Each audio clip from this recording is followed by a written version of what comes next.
Hello, hello, hello, and welcome back to another fine week of Fine Monday. Here with us, a couple of master electricians with business addictions, Joe, the salesbot Lucani, and myself, of course, Clay Newmeyer. You're back on Electricpreneur Secrets, the electricians podcast, where we go live 5 days a week to help you master sales, simplify your pricing, and deliver premium level electrical service. This week's going to be no exception to that because all week long we're here with you to help you troubleshoot your sales and your sales process if you've got one locked in. And if you don't, stick around anyways because we'll help you with that too. This week we've got some great value pieces going out, and this conversation starts today, Joe, because there's a little belief shift that I think needs to happen, and I want to uncover that with you. But first and foremost, how the hell are you, man? I'm doing awesome. I was going to say it's one of those weird scenarios where I was able to be both productive and had family time. And it's like Mm. that weird little spot that I'm sure that so many electricians are like, how the hell did you manage to pull that off? It was just a great weekend. What about yours? How'd you do? Yeah, I love it, man. I burnt my forehead a little bit. I don't know if you guys can see that. If you're with us live in the Electripreneur Secrets group, watching us on video, you might see my hat was on backwards because I was driving the boat and it got pretty hot. It's getting hot here this week, like 104 Mhm. today, which is some record temperatures here up in Canada, eh? Where the pleasant peasant lives. So we got some heat concerns, but other than that, man, great weekend. Had a ton of fun. God, I love being on the water, on the boat. Mhm. Yesterday we got home after having such like glass. You ever spend much time on the boat on a Oh, lake? yeah. Yeah. No, You I know when love it's to fish. just glass, the whole lake's still, no wind, no bother, just you Mhm. can go as fast as you want, do anything you want. God, it was just Mhm. like that. No, I absolutely love that. I actually, I love fishing. I like freshwater fishing. So like the Mm. thought of having a perfectly clear, crisp lake where you can see down and you're like, okay, I'm casting there.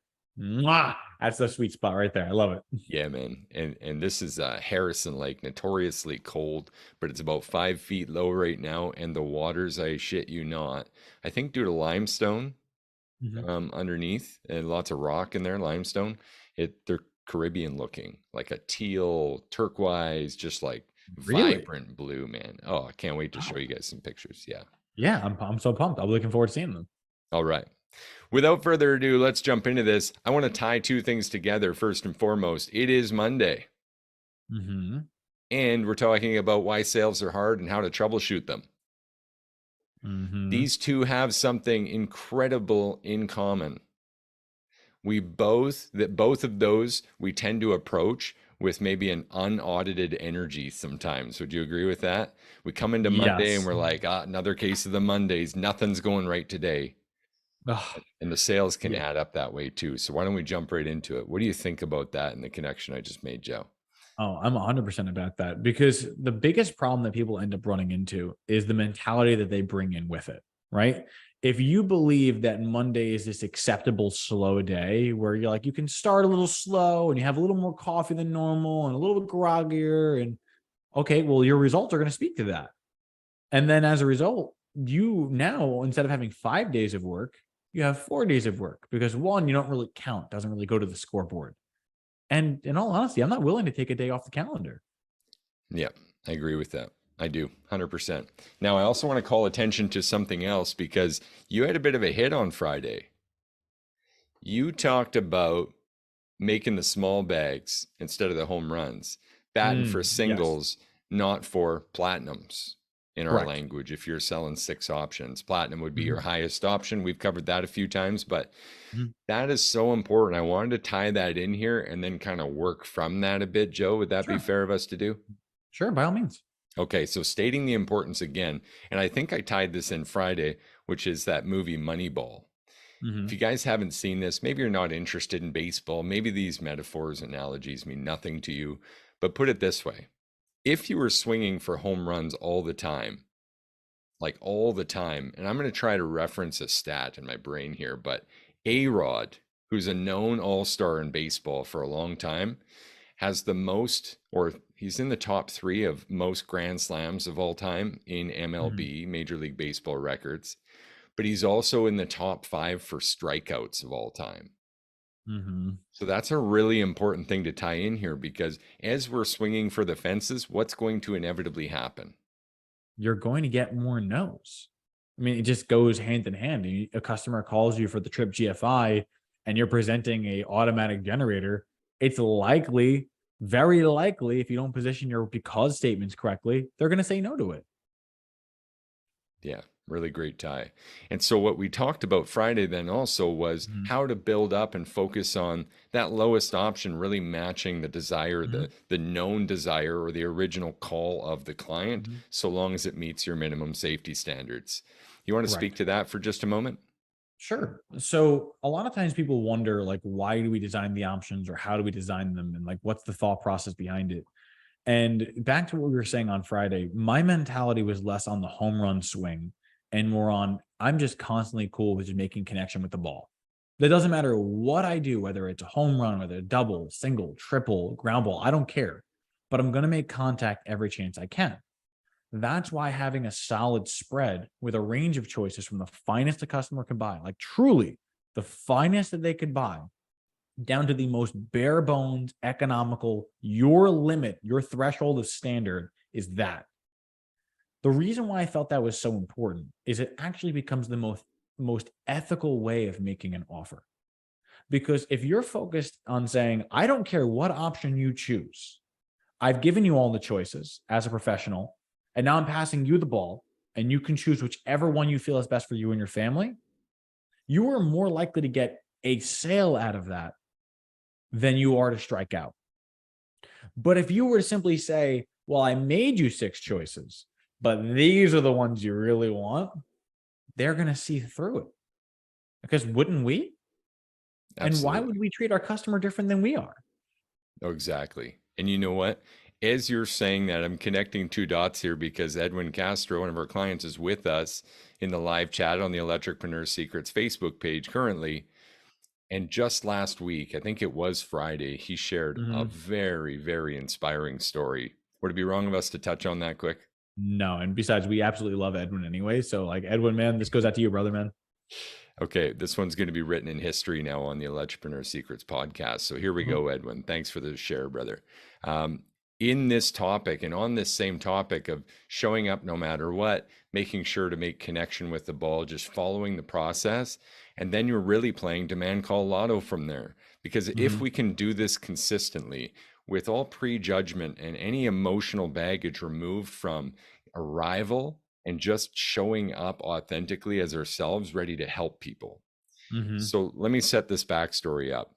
I'm pretty sure I'm getting this right, Edwin. You let us know if we mess it up at all. But Edwin's going to a demand call on about an $89 diagnostic fee, call out, charge Mhm. out, right? Yep. On the way there, recognizing the area and knowing what's wrong, I think this was a GFCI call. I could be wrong there. Circuit problem. The apprentice actually says to Edwin, I'm not sure this one's going to be much, or I don't Mhm. think this is going to be much. And Mhm. Edwin, much like to your own story, Joe, had said, well, you know what? It's not really on us to decide that right now. What's on us is to show up, run the play, and do our best to serve this person. Mhm. After doing that and spending, I think, 2.5 hours, bedroom outlet. Thank you, Edwin. Spending a couple of hours with this client, they did end up recognizing this very intent in Edwin and his apprentice and the Castro Electric team, that they're truly there to serve, that they're there to help, and that they're worthy of trust. And that Mhm. trust was demonstrated when they committed to the platinum option that day, Joe, which was over $17,000. So this went from an $89 call out and could have been met with, this is going nowhere. You know what? This isn't even a qualified lead, or, and worse, treating Yeah. that person like they weren't going anywhere, only Mhm. offering one option, reducing your rates or discounting in any way, and all the crazy things that electricians get in the way of, instead of Mhm. just running the boring play, Mhm. doing our best, leading with heart, but not taking it to heart. Does that make sense? It could not have been said any better than that. And if I can add one more thing to it, Please do. something else that I really felt that Edwin did that really stood out was the fact that he was so committed in not faltering on the level of service. right? And the reason why I thought it was so expressive, it really does parallel my story as well, where I remember specifically the customer saying the reason that she went with us was because we made the offer that no one else made. And I'm very certain in Edwin's situation, the customer was not expecting to run into what they ran into, right? I'm sure to come up with a $17,000 job, there had to be things going wrong that justified that level of expense. But because Edwin was an authentic person and said, yeah, I don't care what area you live in. I don't care what you look like. I don't care what accent you have, what last name. I don't care. I'm going to show you the best choices and I'm going to be completely reserved and you choose what you want. And as a result, they chose the best because they saw themselves in the best. Definitely. Yeah, great contribution there. I love that. I want to really talk now about the difficulty of sales and why that Mm, is, because this ties perfectly into what Edwin has been able to overcome through repeating a process, sticking to it, and also just having faith in himself and confidence in the Castro team and just serving at the highest level. mhm, Edwin, I love that you keep showing up on the podcast, by the way. That's not by our design, brother. That's by yours, man. You keep showing mhm. up, and we mean that. So thank you for continuing to provide us with such inspiring stories. Here's why sales are hard.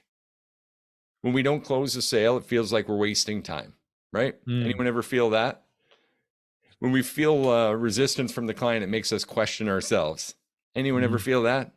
I'll put two hands up. Yeah. We're going to keep putting hands up here. When we aren't prepared to respond to their objections, we get anxious and react instead of respond, Mhm, which we're going to be talking lots more about that this week. When we miss several calls in a row and we really get mad and start to change too much, veer off the process entirely and end up in this place of overwhelm and like, what the fuck is going on right now? Have you ever been mhm. there, Joe? Oh my God, yeah. That's usually where like you've nosedived and you're like, how did I end up in this place? Why can't I close a goddamn door? What's going on? Why can't I I close didn't the door? get it. Exactly. I love that one. And Billy says, just had that happen this morning. Billy, we're here with you, brother. Don't worry. Now, we're trying to build trust, but as soon as we get to the client's house, they give us the cold shoulder and make us feel salesy. Anyone ever have that happen? It is the All, worst feeling in the world. all we want to do is help. Keep a schedule full of paying and long-term clients and get, well, them to stay for a long time and repeat. But all they Mhm, see is a money-hungry tradesman. mhm, Now, those are some of the problems I wrote out from our post this morning where we're introducing this topic. But I think the most important thing we could give to our listeners today is really just the intro to the mindset of this, Joe. I know we spend a lot of time on mindset and we have people reach out and say this all the time. You guys are a little on the softer side of things. We go into the emotional, we go into the mhm. sensitive, we go into the depths that other people won't touch. But, Joe, isn't this the most important stuff? It really is. And the thing is, I want to speak to that because when people say, oh, you're touching on the soft stuff, I don't think this is the soft stuff. I think, in fact, this is some of the hardest stuff you can work on. Because, I mean, if we can just speak to the generation we're in, let alone, I mean, a lot of us being a male oriented trade, we have this expectation on us to just figure everything out and to not let your emotions run wild and to not be emotionally intact and just run the play and stick to it. But it's hard for a lot of people. And, speaking as someone who suffered through depression and anxiety, it doesn't always click. So sometimes being able to say, I am willing to explore what I'm feeling so that I can remove that baggage from being front and center to the customer and Hmm. allows me to serve them better with more integrity and authenticity. I don't see how that makes you a worse person. I feel like that's like the first area we should start with. Absolutely. And there's nothing wrong with you. Can I just say that? There's nothing wrong with you. You weren't born with these skills. No one's born silver tongued. There's no Mhm, amount of charisma that can overcome the forces against us consistently. mhm, Sometimes, yes. Often, yes. Some people get lucky with this stuff. But at the end of the day, if you're losing and you're losing in consecutive numbers, you've got nothing to troubleshoot but yourself. Let me mhm. pull out a metaphor. How many women in this planet right now are trying to look like the magazine cover model? Probably a good amount. Electricians and sales and other services too. We only speak to Sparkies, of course, here, but this is not uncommon.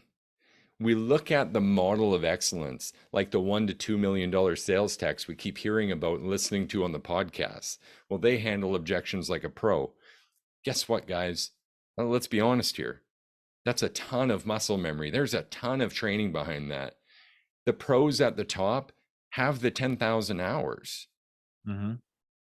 It's just not something we wake up one day and think, oh, yeah, that's perfect. That's why in Mm-hmm. every competitive landscape, we keep pushing new world records, new records all the time, right? Michael Jordan was the best basketball player ever. Then LeBron James was the youngest. Kobe fits in.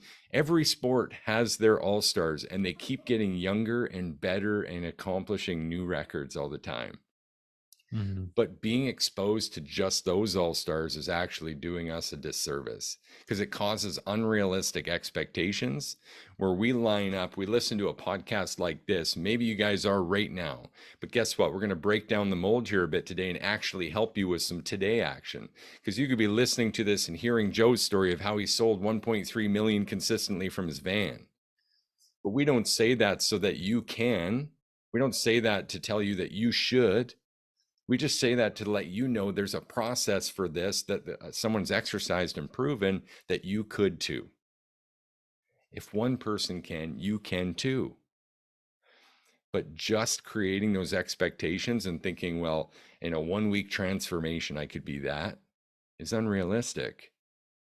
We actually have to go out there and hit the speed bumps, the road bumps, or as Raina, our client success manager, loves to say, the valley of despair. And it's like change management. You learn something new. At first, it's exciting. You don't know what you don't know. You know what you don't know. And you go into this valley of despair as you're exercising through it. But I've got something to tell you. The greater the depth of that valley, the greater the rise of your accomplishment. Does that make sense, Joe?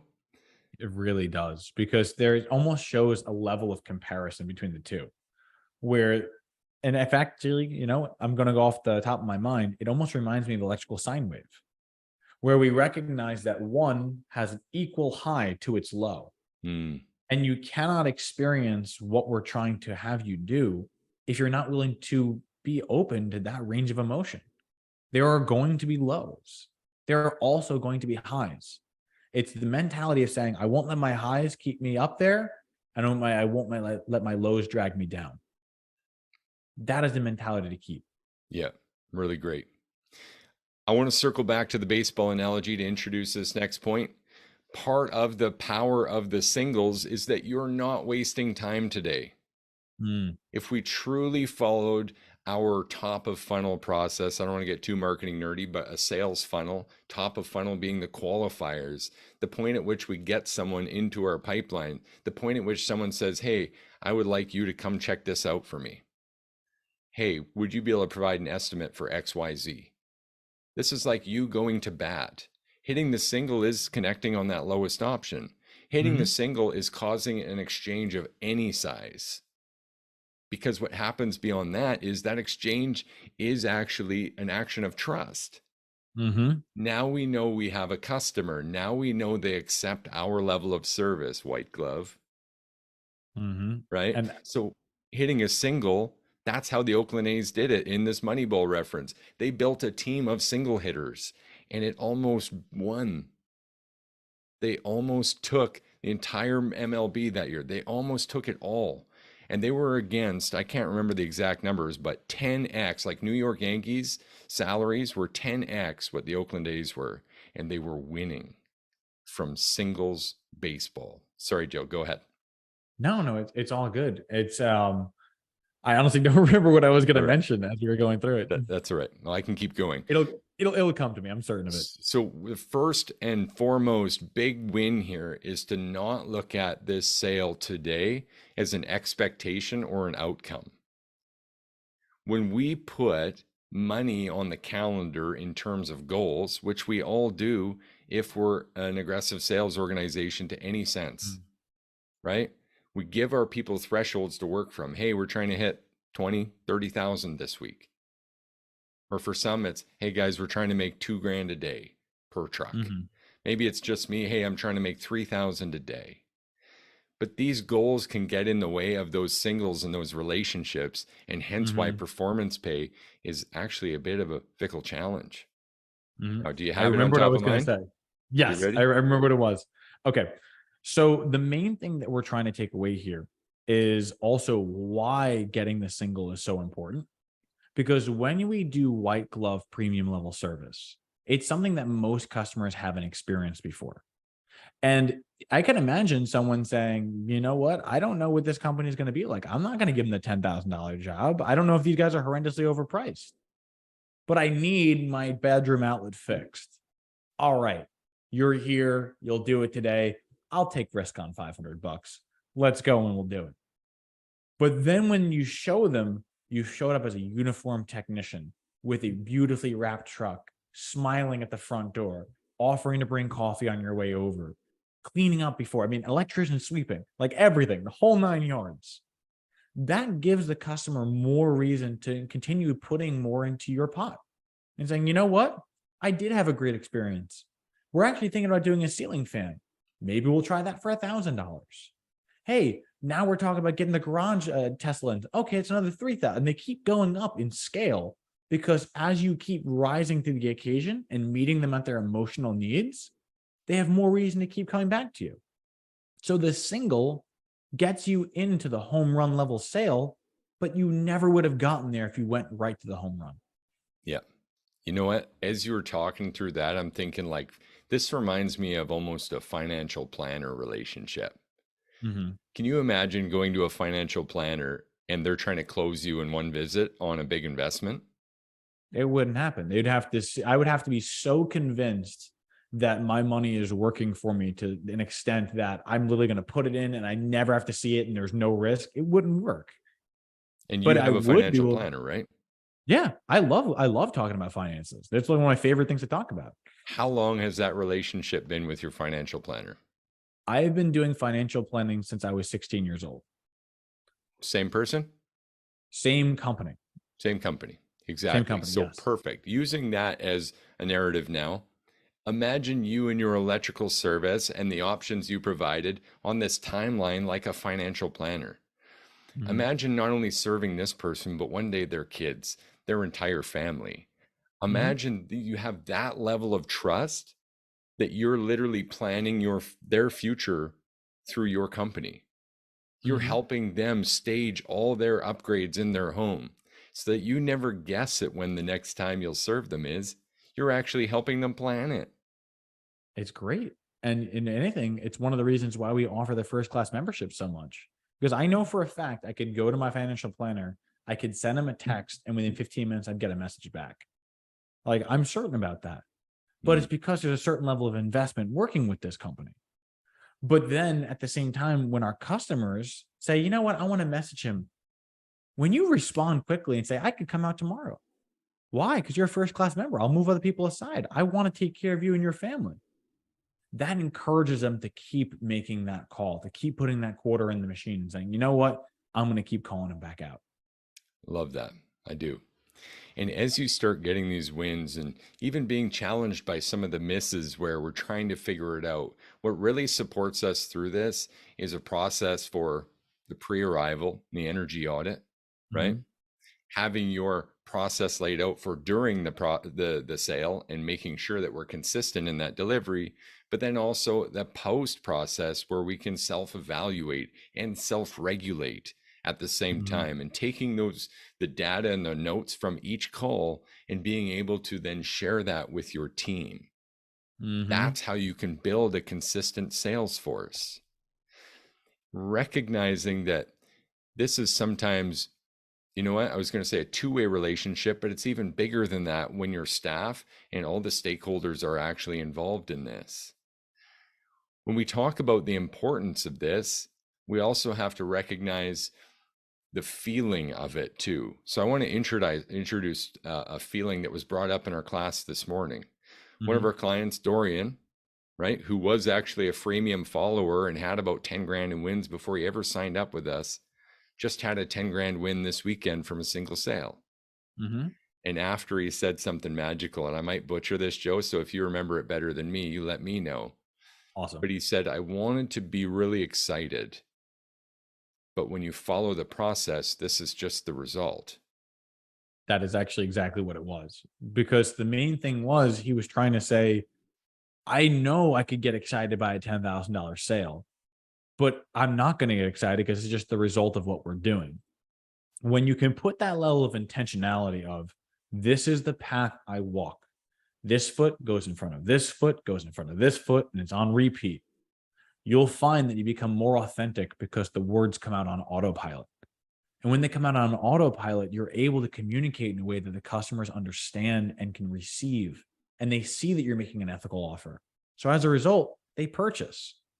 But it wasn't because you were just this ultra charismatic salesperson.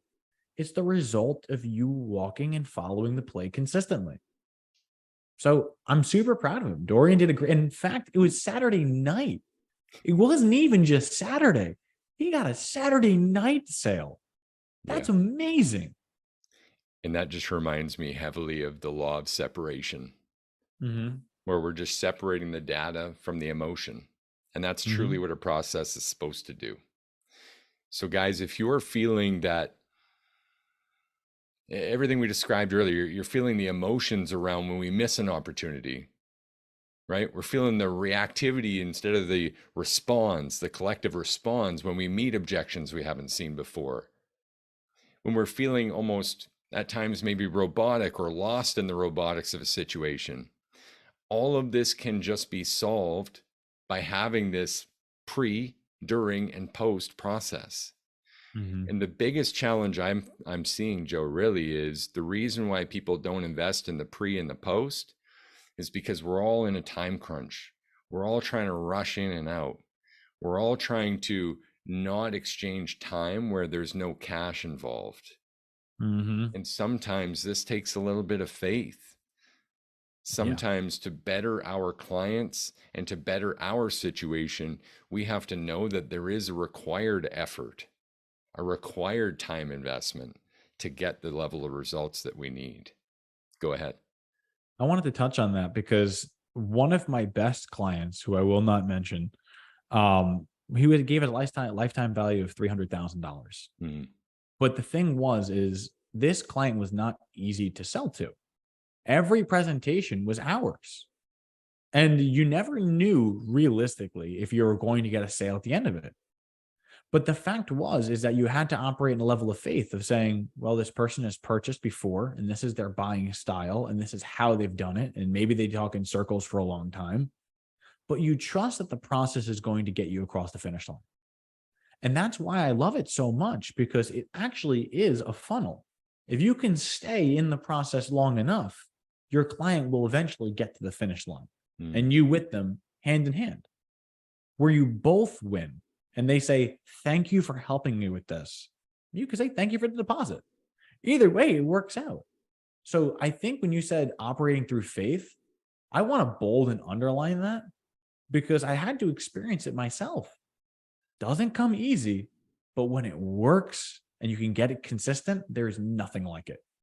Absolutely. And by following this process and being able to remove our emotion from it and learn really emotional regulation around it and focus on being what we're good at, which is diagnosing a machine, troubleshooting a problem within a process instead of ourselves, that changes everything.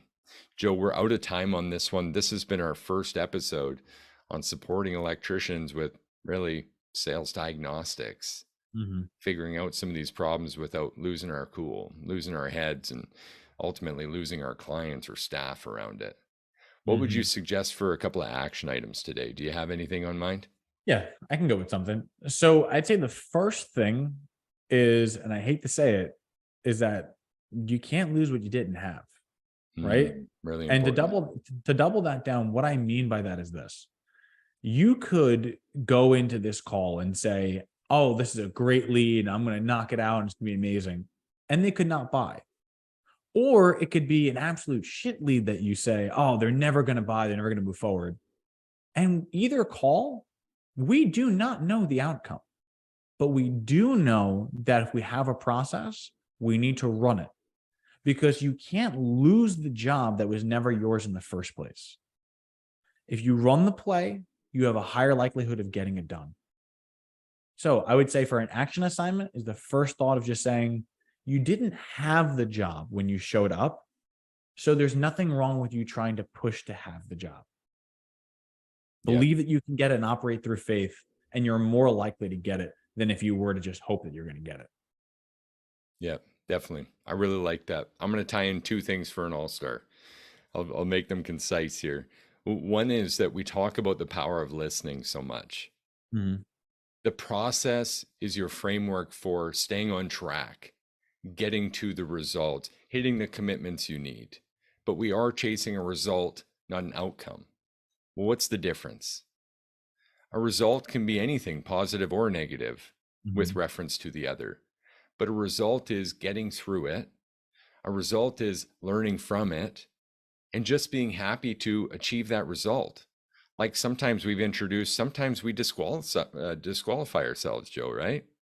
Yeah. And that's going to happen, where you walk into a situation, you realize this client is not going to be satisfied with what we're trying to do. They're looking for the bottom barrel contractor, and they're not concerned with safety, quality, or reliability. It would be in everyone's best interest for us to disqualify ourselves from the situation. 100%. So aiming for a result with that context, just know that we're not looking for $10,000 today. We're not looking for three. We're not looking for $89. What we're looking for is a connection with a potential client and a result. If it's we disqualify ourselves, then the result is we saved time in recognizing that this isn't our client and we were able to move on sooner. Not go through the presentation and the awkwardness and have no sale, right? Where the result could be a platinum like Edwin saw, where you go to fix a bedroom outlet and you come out with a $17,000 check or 50% of and a deposit, right? That's a great result. But the best part of that result is actually the story and the faith that went into it. So again, guys, approaching with this mindset of looking for the result, looking to properly diagnose and build a connection with someone, looking for a single at best, and everything else that comes is just process driven. So that result is one piece, but then as we're going to talk about all week, guys, this all-star action, making room for you to process the result. And that happens, as Joe says and will say, a mile down the road is a great place to pull over after you're out of the driveway, right? Hold your energy, get out of there, get a mile down the road, stop, take a breath, do your thing, whatever that thing is, do your energy audit, but then record that result, record what led to that result. And you need that data for the database, because those are the kind of things we'll take back and train on that will make you better. And it's that level of accountability, self-accountability, and being able to do that and do that for your team that will ultimately make you trendsetters in your market, that will make you and help you achieve goals that you've never achieved before, and give you the rigidity and the ability to troubleshoot the machine instead of troubleshooting the mess that this thing makes. Amen. Amen to that. That was heavy. I love it. Okay. That's a big Monday, guys. We got to let you go, but this has been another episode of Electricpreneur Secrets, the Electricians podcast. Another day. We got 4 left this week to come back and help electricians master sales, simplify pricing, deliver premium level service, and of course, troubleshoot their sales process this week, Joe. Thank you so much. We'll see you again tomorrow. Can't wait. See you soon, guys.